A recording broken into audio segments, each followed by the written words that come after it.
ناظرین کرام، کیونکہ جمعۃ الوداع پھر عید کا موقع قریب آ رہا ہے اور اس سلسلے میں مسلسل فون آتے جا رہے ہیں کہ اس سلسلے میں آپ حضرات کا کیا فیصلہ ہے، کیونکہ لاک ڈاؤن پورے ہندوستان میں ہے اور یہ لاک ڈاؤن کا سلسلہ چل رہا ہے۔ تو علماء کرام نے جس انداز سے ہم کو کہا ہے کہ عیدین کی نماز میں بھی اس بات کا خیال رکھے کہ زیادہ مجمع نہ جمع ہو، 2 سے 4 آدمی 3 آدمی جو اجازت گورنمنٹ دی ہے اسی بنیاد پر آپ کو نماز ادا کرنی ہوگی۔ اور ساتھ میں ہمارے علماء کرام نے یہ بھی کہا ہے کہ اپنے گھر کے اندر بھی آپ عید کی نماز ادا کر سکتے ہیں اور اس کے بعد اگر خطبہ کوئی دینے کا اہل ہے تو وہ خطبہ بھی دے سکتے ہیں۔ اور بعض علماء نے یہ لکھا ہے کہ اگر آپ نماز سے چاشت پڑھ لیں تو وہ بھی کافی ہو جائے گا۔ تو ہمارے کو آپ کے سامنے آنے کی ضرورت اس بات سے پڑی کیونکہ ہمارا بیان تو اخباروں میں شائع ہو چکا ہے آلریڈی، لیکن آج آنے کا مسئلہ اس وقت سے ضروری تھا کہ مسلسل جو ہے لوگ آپ کو یہ پوچھنے پہ مجبور کر رہے، یہی پوچھنا چاہ رہے تھے کہ آپ کیا فیصلہ کر رہے ہیں آپ لوگ۔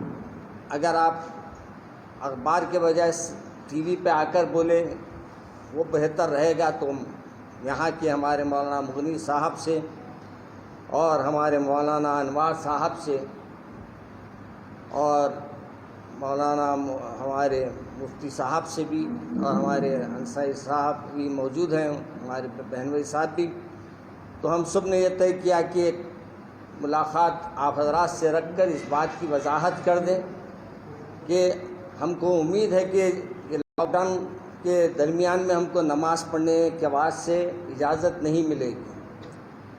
البتہ اتنا ضرور ہے کہ کوئی بھی ایسی حماقت نہ کرے کہ جس سے آپ لوگوں پہ کیسز بک ہو، اور آج مسلمانوں کو میڈیا بدنام کرنے پہ لگا ہوا ہے۔ ابھی دیکھیے آپ کو تصویر کہیں کی بھی نہیں ہے، کب کی تصویر نکال کر اس کو آج کے حصے میں جوڑ دیا گیا اور میڈیا پہ چلا دیا گیا کہ مسلمان بھینڈی بازار میں نظر آ رہے ہیں۔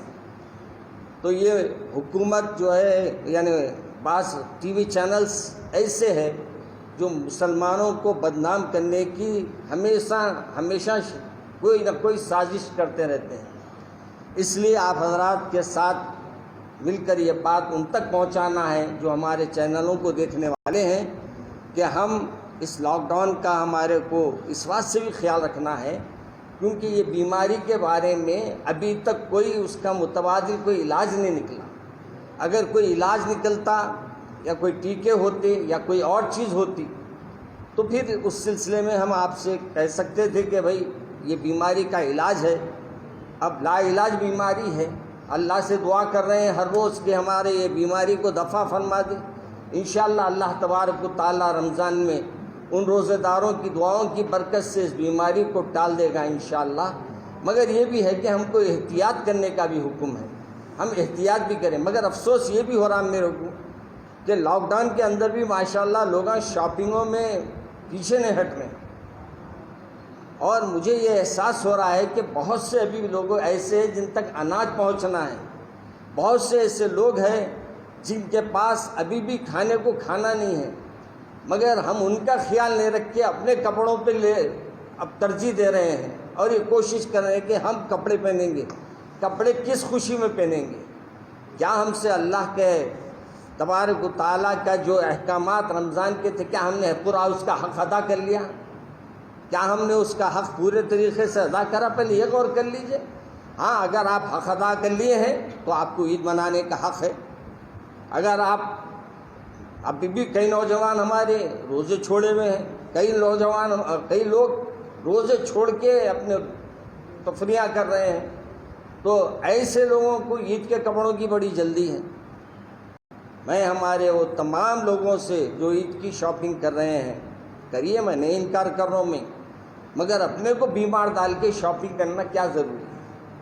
اپنے کو مصیبت میں ڈال کے، بیماری کے اندر ڈال کے شاپنگوں پہ جا کر وقت کو برباد کرنا، اور جو موقع اللہ نے لاک ڈاؤن میں ہم کو دیا ہے، کثرت سے قرآن پاک پڑھیے، زیادہ سے زیادہ اللہ کے سامنے سجدریز ہوئیے اور اللہ کو منانے کی کوشش کیجیے۔ شاید یہی عمل ہمارے اللہ تبارک و تعالیٰ پسند فرما لے اور اس کی وجہ سے ہماری بیماریوں کو دور فرما دے۔